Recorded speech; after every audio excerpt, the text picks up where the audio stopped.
नमस्कार, हम हैं आर्यन और आप देखना शुरू कर चुके हैं ME24 न्यूज।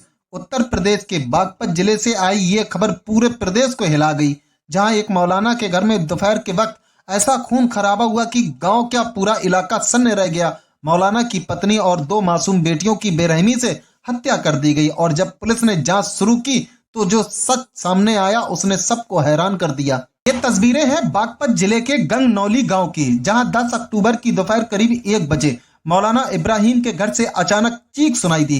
जब लोग दौड़कर पहुंचे तो घर के अंदर का मंजर किसी खौफनाक फिल्म जैसा था। कमरे में 3 लाशें पड़ी थी। मौलाना की पत्नी इसराना और 2 बेटियां सोफिया व सोमिया तीनों खून से लथपथ थीं और घर की दीवारों तक पर खून के छींटे फैले थे। बताया जाता है कि मौलाना उस वक्त घर पर नहीं थे। वो देवबंद में एक धार्मिक कार्यक्रम में शामिल होने गए थे, जहां अफगानिस्तान के विदेश मंत्री की मौजूदगी बताई जा रही थी, लेकिन इसी दौरान उनके अपने घर में मौत का खेल खेला जा रहा था। पुलिस जब मौके पर पहुंची तो पूरे इलाके में सनसनी फैल गई। डीआईजी से लेकर एडिशनल एसपी तक सभी वरिष्ठ अफसर मौके पर पहुंच गए। फॉरेंसिक टीम ने खून के नमूने, फिंगरप्रिंट और डीएनए साक्ष्य जुटाए, लेकिन सबसे बड़ा सवाल ये था, ऐसा किसने किया। और फिर पुलिस ने सिर्फ 6 घंटे में इस ट्रिपल मर्डर का रहस्य सुलझा लिया। कातिल कोई गैंगस्टर नहीं था, कोई दुश्मन नहीं था, बल्कि कातिल थे 2 नाबालिग छात्र जो खुद मौलाना से तालीम लेते थे। जांच में पता चला कि मौलाना ने इन दोनों छात्रों को उनकी डांट और सजा से नफरत थी।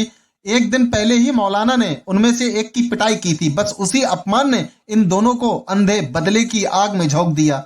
10 अक्टूबर को जब मौलाना घर से निकले तो दोनों छात्रों ने मौका देखकर घर में प्रवेश किया। पत्नी इसराना और बेटियां सोफिया व सोम्या कमरे पर थी। पहले उन्हें पीटा गया, फिर चाकू और हथौड़े से ताबड़तोड़ वार किए गए। इतनी बेरहमी से हमला किया गया कि दीवारों पर भी वार के निशान मिले।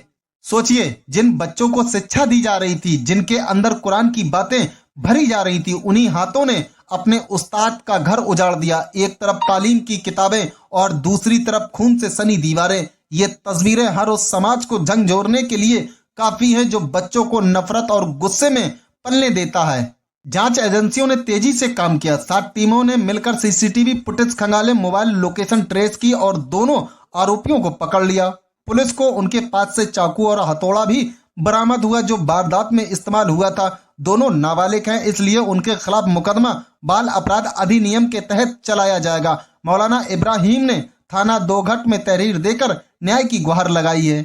पुलिस ने पूरे मामले को 6 घंटे के भीतर सुलझाकर अपनी तत्परता दिखाई है। डीआईजी और एसपी खुद मौके पर डटे रहे, लेकिन इस केस ने कई सवाल खड़े कर दिए हैं। क्या बच्चों में गुस्सा इतना खतरनाक हो सकता है कि वो हत्या तक कर दें? क्या धार्मिक या पारंपरिक शिक्षण संस्थानों में बच्चों के साथ अनुशासन के नाम पर अत्याचार उन्हें अंधा बना देता है? गंगनौली गांव में आज भी सन्नाटा पसरा है। हर कोई यही कह रहा है, क्या इतनी छोटी उम्र में इतनी बड़ी नफरत? 3 लाशों का मातम और एक पिता का टूटा हुआ घर। ये कहानी सिर्फ एक परिवार की नहीं, बल्कि उस समाज की है जो अपने बच्चों को सिखा नहीं पा रहा कि गुस्से से बड़ा कोई अपराध नहीं होता। हमारी ये रिपोर्ट आपको कैसी लगी? क्या आपको लगता है कि ऐसे मामलों में बच्चों को भी सख्त सजा मिलनी चाहिए? अपनी राय नीचे कमेंट में जरूर बताएं। और अगर आपको ऐसी ही ग्राउंड रिपोर्ट और इंप्रेशन भरी न्यूज देखना चाहते हैं तो हमारे चैनल को सब्सक्राइब करना ना भूलें, क्योंकि हम आपको दिखाते हैं सच्ची, जिम्मेदार और असरदार पत्रकारिता।